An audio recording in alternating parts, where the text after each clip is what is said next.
ちょっとしたギフトにおすすめしたい6つのフリーパターンをご紹介します。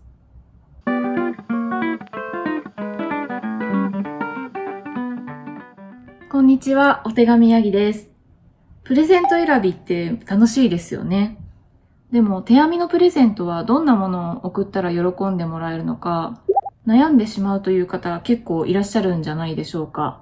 ということで今回は相手が負担に感じず自分も手軽に作れてそれでいて手編みの温かみが感じられるようなちょっとしたギフトにおすすめのフリーパターンを全部で6つご紹介します。そして実際にダイソーとかセリアの糸を使って編んでみたので、そのレビューも含めてお話ししていきたいと思います。それでは始めましょう。ということで、まず一つ目がこちら。サンバーストポットホルダーというパール奏法さんのデザインのこんな感じの2色の毛糸を使ったバイカラーのまん丸い、これはポットマットですね。形がこんな風にボールみたいな構造になっていて、こうパタンと敷くとこんな風に編み地が二重になって厚みがあってシームレスな編み地の感じが既製品のようでおしゃれだなと思ったパターンです。コーヒーポットを置いてみるとこんな感じです。かわいいですよね。こんな感じです。パターンの指定糸は DK の太さのコットン素材の糸で必要量は87メートルとなっています。で、今回これを編むのに使用した糸はこちらのセリアで購入してきたミルフィムソックヤーンともう一つが同じくセリアで購入したソロフィムという毛糸を使って編んでみました。で、このミルフィムとソロフィムっていうのが1玉が 35g の糸長が約 105m で素材はアクリル 100% です。こちらは、色番号が12番になっています。そしてソロフィムの方も同じく 35g 105m でアクリル 100% で、こちらのベージュカラーは色番号が2番ですね。というこちらの2つを使って編んでみました。このミルフィムの12番色は暖色系のカラーが中心の段染めになっていて、編み地こんな感じになりますよというサンプルの写真がついているんですけど、オレンジとか赤とかあとベージュっぽい色とかくすんだ感じの紫とかでアクセントにちょっと水色が差しているっていう感じのカラーリングですね。こちらは針サイズが US5 号 3.75mm というパターン通りの針サイズで編みました。で、ポットマットはそんなにサイズきっちり合わせなくても大丈夫かなと思ったのでゲージは取らずにいきなり編み始めた感じなんですけど、これを1枚編んで余りがこれぐらいです。重さを測ってみたら 12g ずつぐらい使用していたので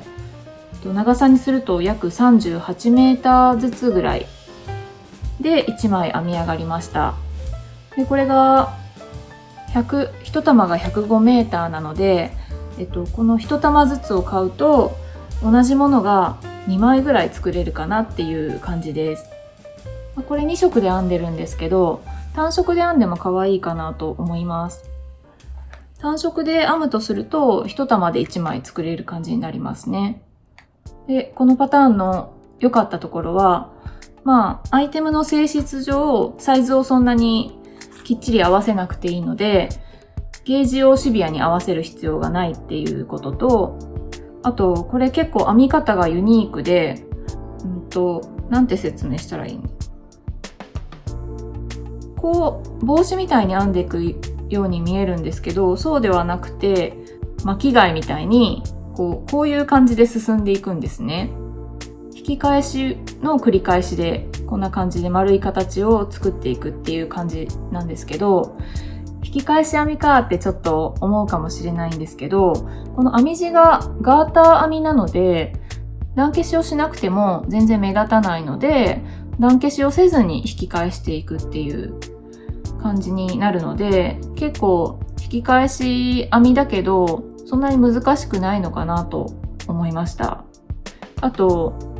これぐるーっと最後まで編んで、最初と最後をとじ針で閉じ合わせるんですけど、閉じ合わせる前の姿が結構これで足りるのかなっていう感じなんですよ。ちょっとその段階の写真を撮ったのでこちらにお見せしておくとこんな感じなんですけど、足りるのかなって思うんだけど、これガーター編みですごい伸縮性があるので、閉じ合わせるとこの外側の部分がいい感じに伸びてくれて、こんな風にまん丸い形になるっていう、そこも面白いパターンでした。これ結構配色によってイメージがだいぶ変わるんじゃないかなと思ったので、このミルフィムとソロフィムの別の色を使ってもう一枚編んでみたんですけど、それがこんな感じです。こちらはネイビーとこういう感じのカラーリングの段染めを使ったので、結構元気なカラフルな感じに仕上がりました。で、ミルフィムとソロフィムって結構色展開が豊富にあるので、お好みの色を見つけて編んでみるのは楽しいかなと思います。ちなみにこっちのバージョンは、ミルフィムが16番色とソロフィムがこの10番色の色を使っています。逆にこのパターンで難しいなって感じたところは、これ編み始めが別糸を使って作り目をするタイプなんですけど、そして最後まで編んだら、その最初と最後を3ニードルバインドっていう、日本語で言うと引き抜きはぎっていう技法で閉じ付けるタイプの編み方なんですけど、その最後の引き抜きはぎのところだけ段消しをすることになっていたんですね。で、作り目の別糸をほどいて目を拾っていって、それを段消しするっていうのがちょっとトリッキーな操作で難しく感じました。実際私ちゃんと間違えずにできたかどうかなんかよくわからないんですけど、閉じたところがここですね。間違えてるかもしれないけど、まあそんなに目立ってはないですよねっていう感じです。で、もしこのソロフィムとミルフィムで編みたいなっていう思った方のために1点注意点を挙げるとすると、これがアクリル 100% という化繊の素材なので、ホットマットとして使うときはあまりにもすごい高温な状態のものは置かない方がいいかなっていうことだけちょっと注意点としてお伝えしておこうと思います。ということで1点目がパール双方さんのデザインのサンバーストポットホルダーでした。続きまして2点目がこちら。アレクサンドラ・クランケルさんっていう方のデザインのバニラチャイカップコジーズという、なんて言うんだっけこれ。カップスリーブですね。こんな感じの、よく見ると一つ一つ模様が違うんですけど、こんな3種類のケーブル模様がセットになっているパターンです。こんなコーヒーショップのカードと一緒にプレゼントしたら喜ばれるんじゃないかなっていうことで、これをチョイスしてみました。こちらのパターンの指定糸がウーステッドの太さのウールの糸になっていて、必要量は31メーターから93メーターっていう感じになっています。で、今回私は、こちらのセリアで購入した羊ちゃんナチュラル中細っていう糸で編んでみました。これが 25g、75mの糸ですね。そして素材がウール 100%、ウルグアイウール使用というウール 100% の糸になっています。そして標準ゲージが24目34段ということで、この標準ゲージが、このパターンの指定のゲージと同じだったんですね。なのでこの毛糸を選んでみました。ちなみにこちらのお色が色番号4番のカラーリングです。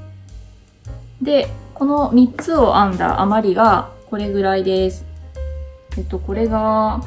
18g だったので、だいたい 56m 使用していました。ということなので、1玉買ってこの3バージョンが全部編めるっていう感じですね。で、使用した針のサイズは US1.5、2.5mm の針を使っています。パターンの仕上がり寸法は、この周囲が20センチで、ここの高さが9センチっていうことになっていますけど、私が編んだ実際の仕上がりは、この周囲が22センチで、この高さがだいたい6センチぐらいになりました。水通しをして乾かすときに、こういうカップにこういう風に実際に使う時のように装着した状態でブロッキングをしました。そうするとこんな感じに綺麗に形ができました。ちなみにこの余りが、7g ぐらい余っているので、もしかしたらもう1枚編めるかもしれないです。羊ちゃんナチュラルの中細を1玉買うと、このカップスリーブが3枚から4枚編めるかなっていう感じです。このパターンの面白かったところは、このケーブル模様の交差編みを使っているんですけど、この交差編みの技法が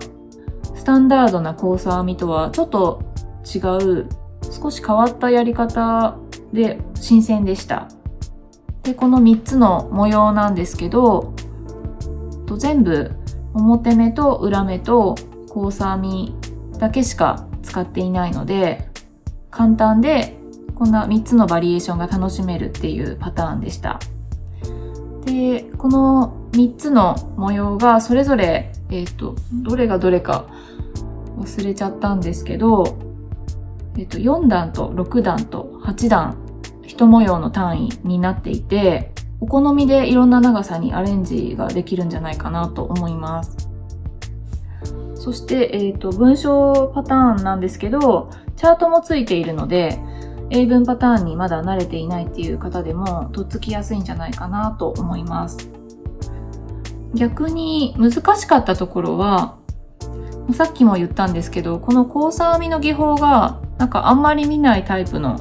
交差編みで、その編み方を最初に読み解くのが少し難しく感じるかもしれないなと思いました。でも多分これ皆さんがよくご存知の交差編みに変えても問題なく編めるんじゃないかなと思います。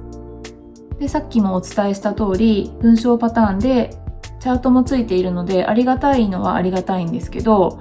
そのチャートの交差編みの記号が普段日本の編み物本の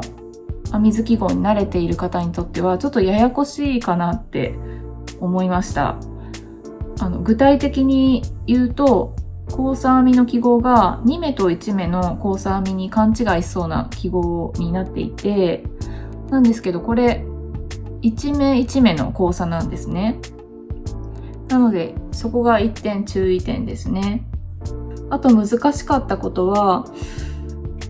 このカップスリーブっていうアイテムがこんな風にちゃんとカップにジャストフィットしないと結構使い物にならないアイテムかなっていうところで、サイズ調整がちょっとシビアかなっていうのが難易度高めなポイントかなとは思います。なのでこんな小さなアイテムではあるんですけど、あらかじめゲージを取ることをお勧めします。ということで2点目は、アレクサンドラ・クランケルさんという方のデザインのバニラチャイカップコジーズというカップスリーブのパターンをご紹介しました。続きまして3つ目はこちら。シルケアールさんっていうデザイナーさんのグロックと、ドイツのデザイナーさんなので、お名前もパターン名も正確ではないかもしれないんですけど、グロックと呼ぶことにします。このパターンの名前はドイツ語で穴あきという意味でした。これはラベリーのパターンのカテゴリーではサシェということになっているんですけど、こんな風に中に石鹸を入れて、使う前の石鹸の香りを楽しむためのメッシュバッグのようなアイテムです。こんな感じで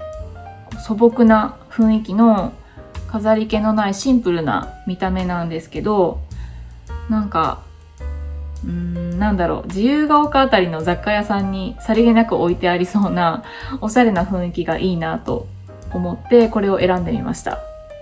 個人的には Today's スペシャルとかに置いてありそうなイメージ。これはこんなちょっといい石鹸なんかを一緒にセットにしてプレゼントしたら喜ばれるんじゃないかなと思って選んでみました。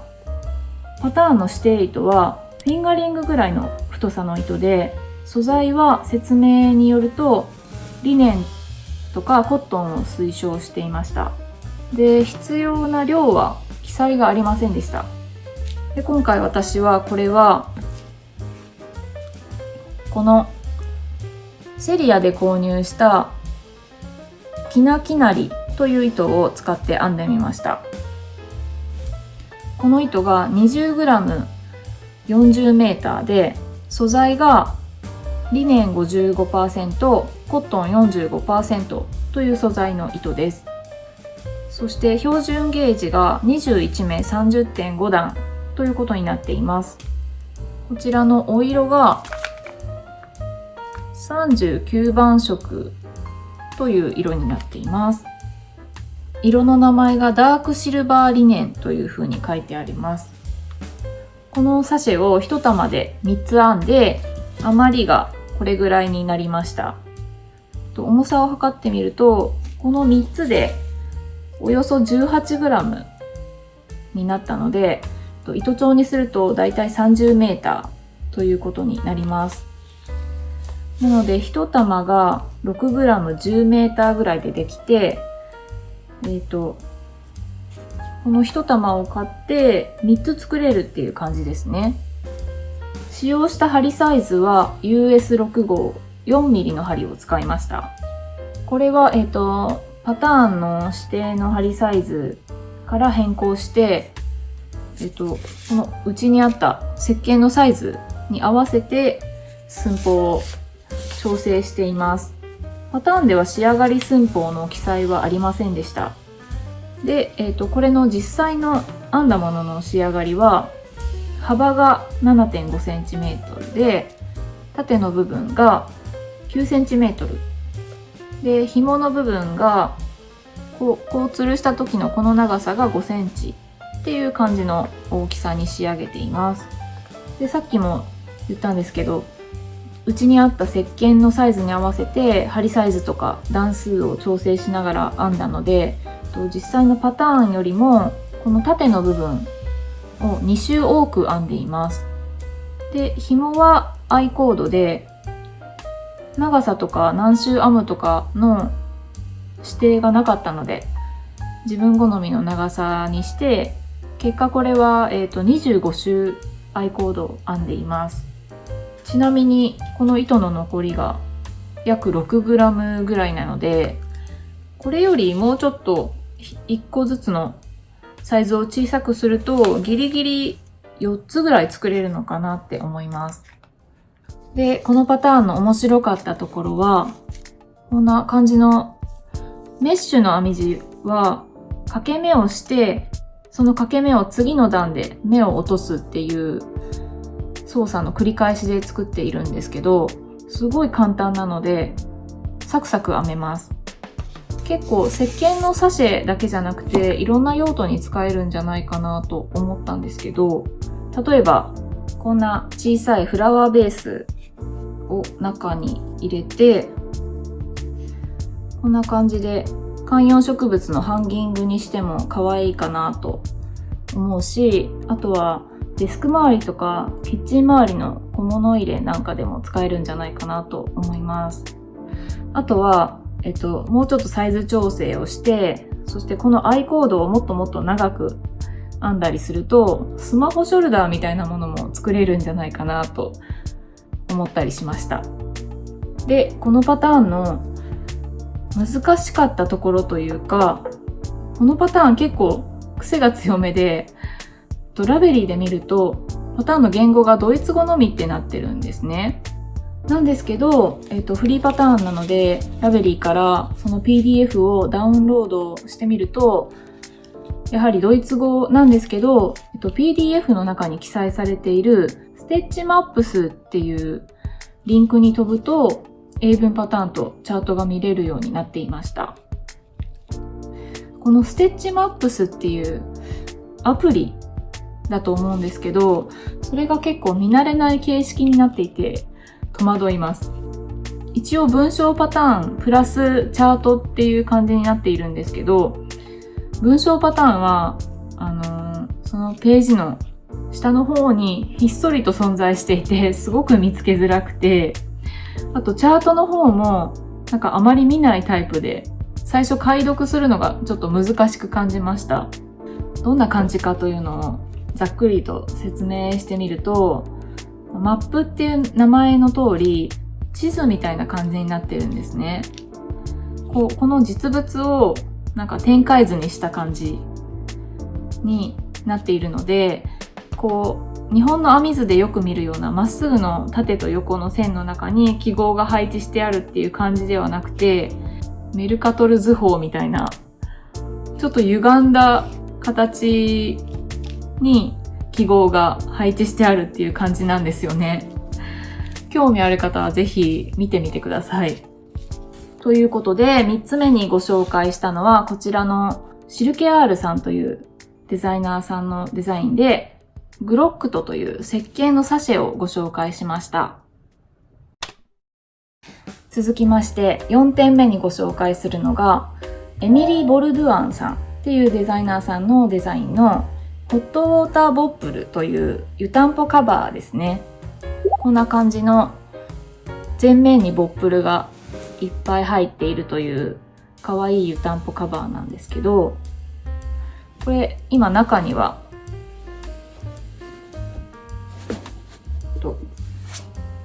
このぐらいのサイズの、これは無印良品で購入した湯たんぽだと思うんですけど、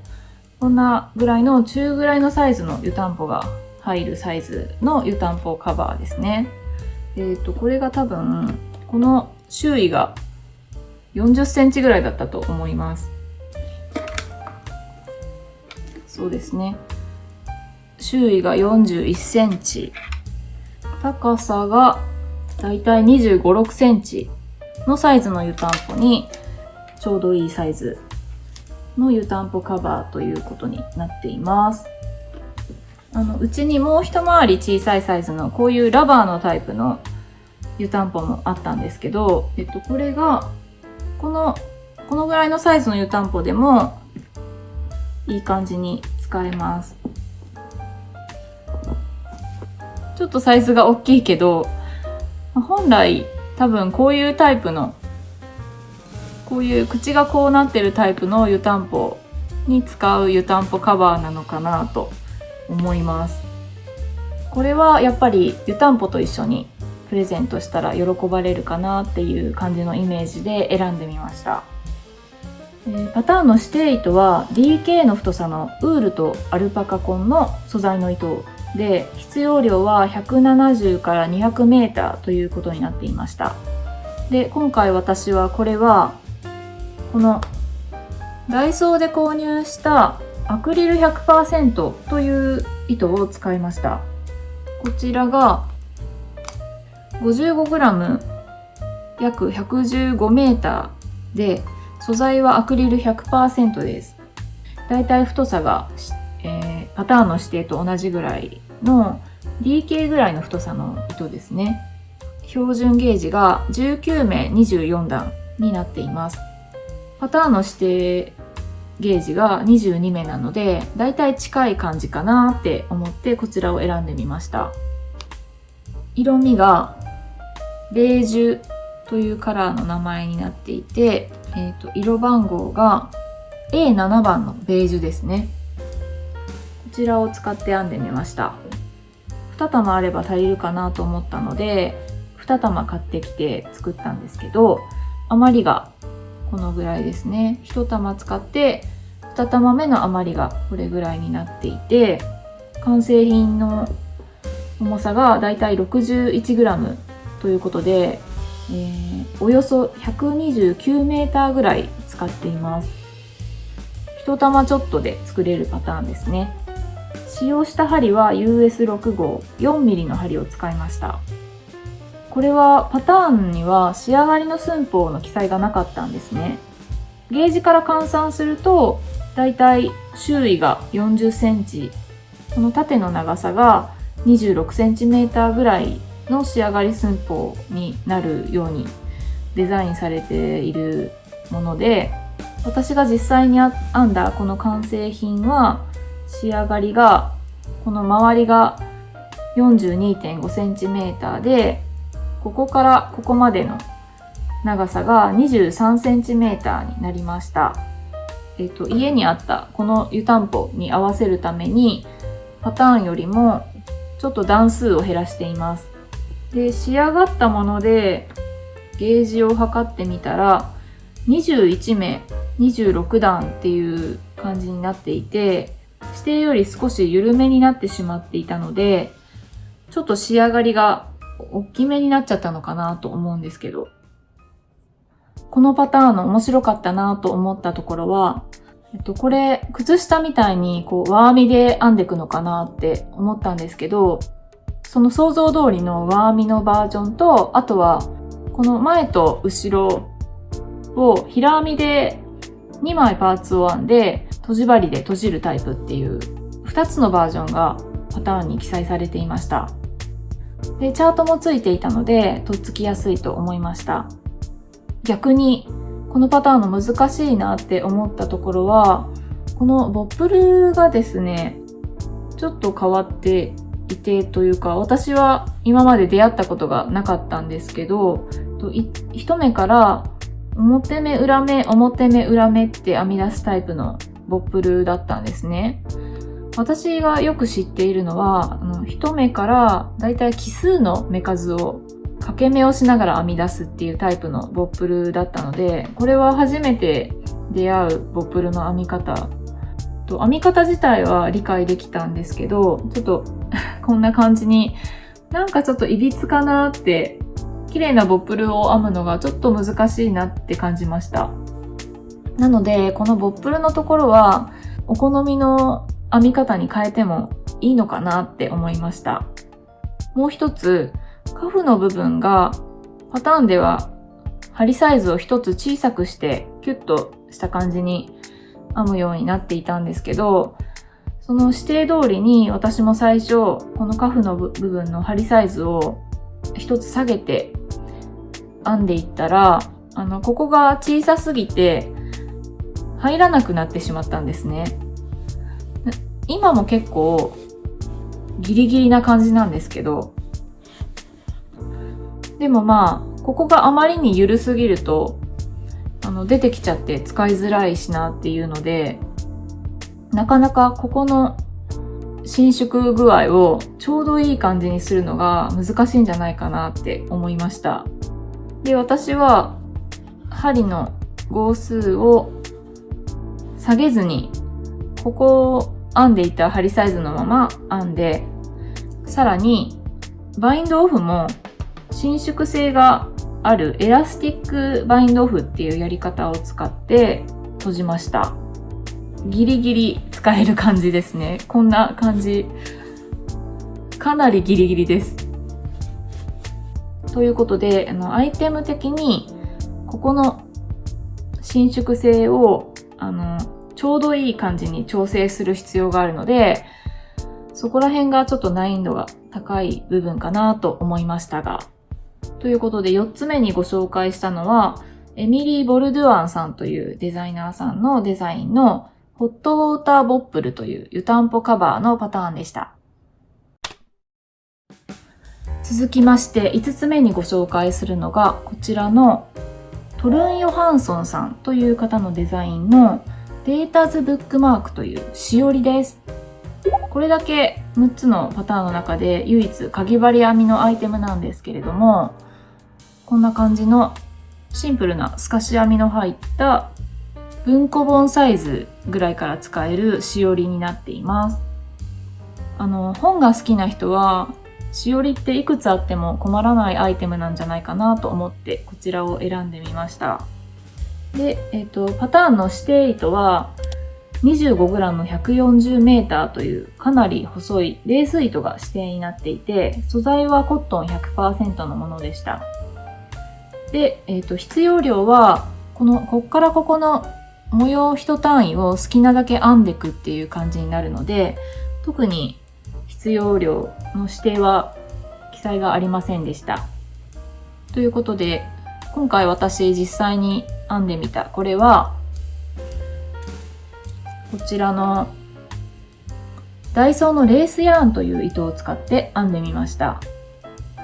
レースヤーンのシャープ20太と書かれている太さのもので、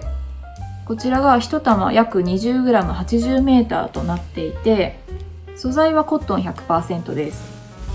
で、使用編み針の目安がレース針0から6号、1.75 から 1.0 ミリっていうことで、パターンの指定が 1.25 ミリから 1.5 ミリの針っていうことだったので、指定よりはちょっと太い糸になっちゃうんですけど、しおりもそんなに厳密にサイズを合わせる必要はないアイテムだと思うので、この糸でもできるかなと思ってこちらを選んでみました。ちなみに、3色で編んでみたんですけど、こちらの色味が798番のクリアイエロー、こちらの色味が794番のグリーン、そしてこちらの932番のブラック、この3色を使って編んでみました。こんな感じです。このダイソーのレースヤーンっていう糸もかなり色展開があるので、自分好みに好きな色を選んで編めるんじゃないかなと思います。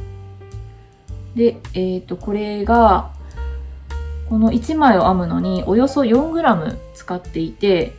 長さにすると 16m から 17m ぐらいで1枚編めるっていう感じですね。1玉が 20g80m ぐらいあるので、1玉でおよそ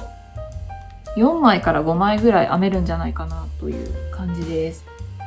で、針サイズは、うちにあんまり細いレース針がなくて、うちにあった一番細いサイズのかぎ針が、2号だったので、2ミリのかぎ針を使って編みました。なので、多分、パターンの想定しているサイズよりだいぶ大きいんですね。パターンには仕上がり寸法は特に記載がなかったんですけど、でもイメージ写真を見ると、この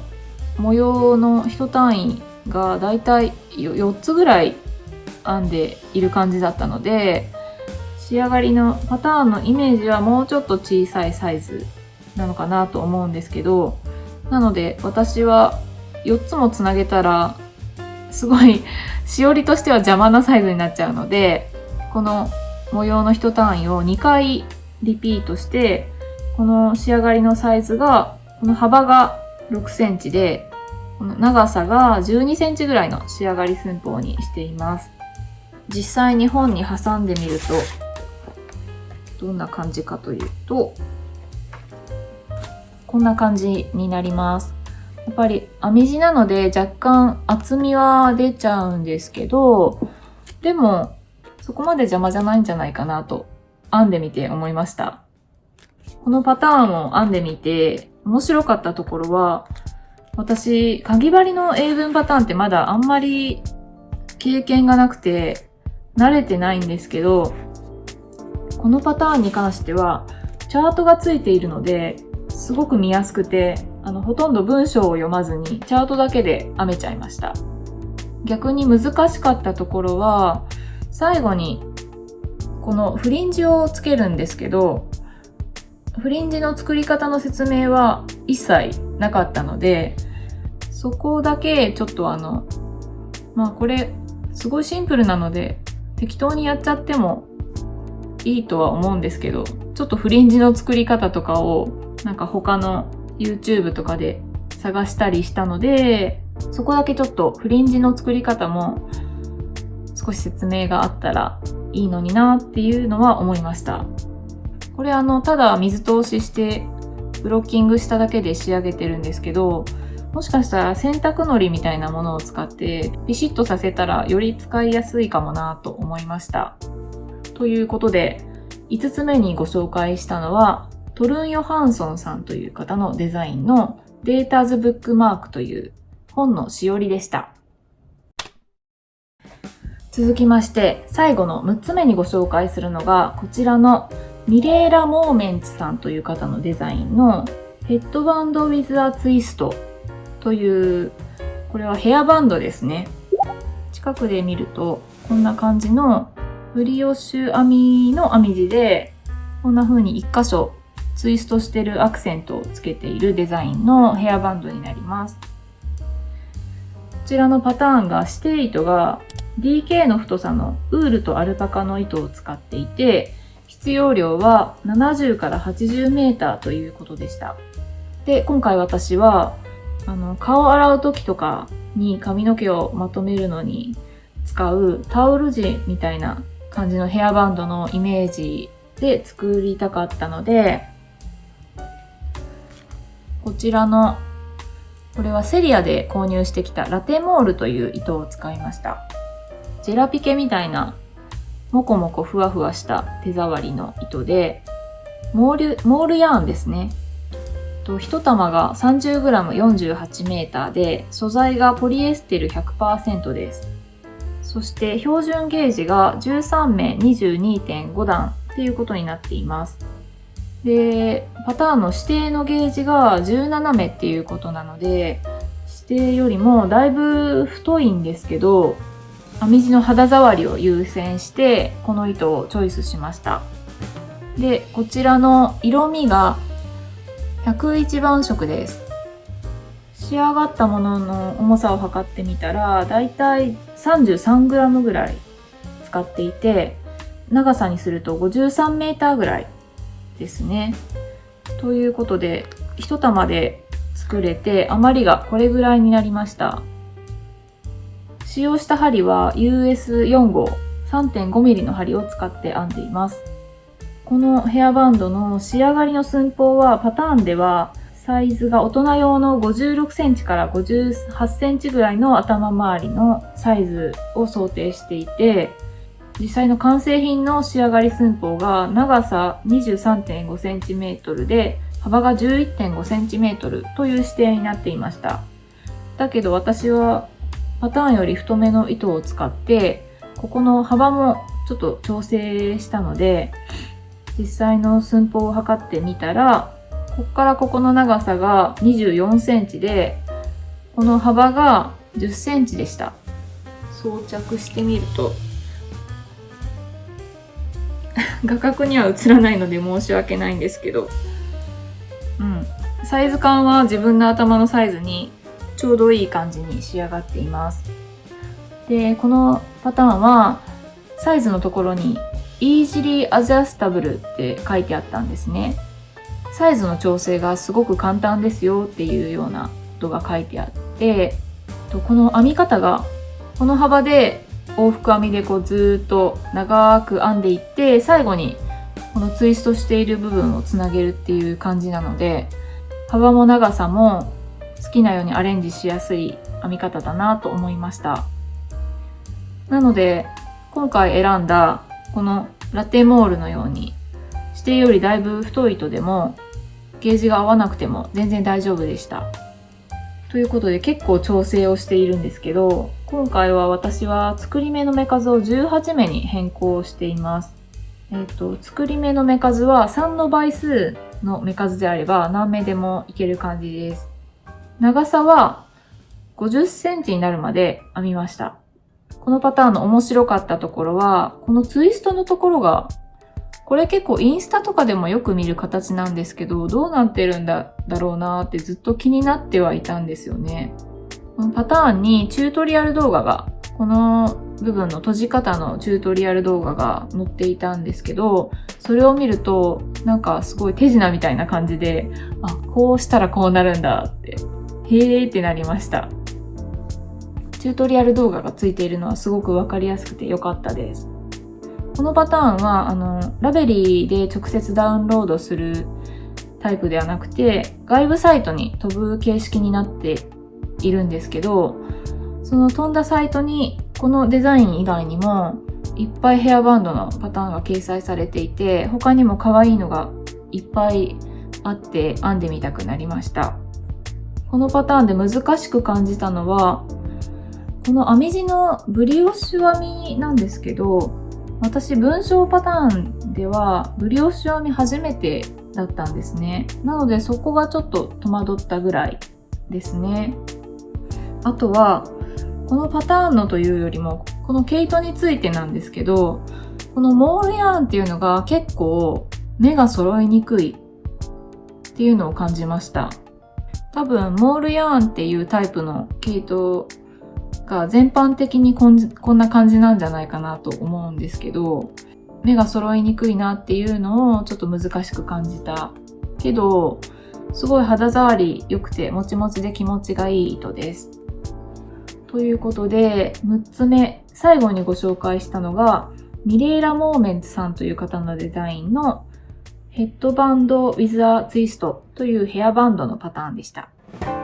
ということで今回はちょっとしたギフトにおすすめの6つのフリーパターンをダイソーやセリアの糸を使って編んでみてご紹介してみました。ご参考になれば嬉しいです。この動画が良かったよと思われたらぜひグッドボタン、チャンネル登録をよろしくお願いします。またインスタグラムでも動画に載せきれなかった情報などを発信していますので、ぜひそちらもチェックしてみてください。それでは次の動画でお会いしましょう。さようなら。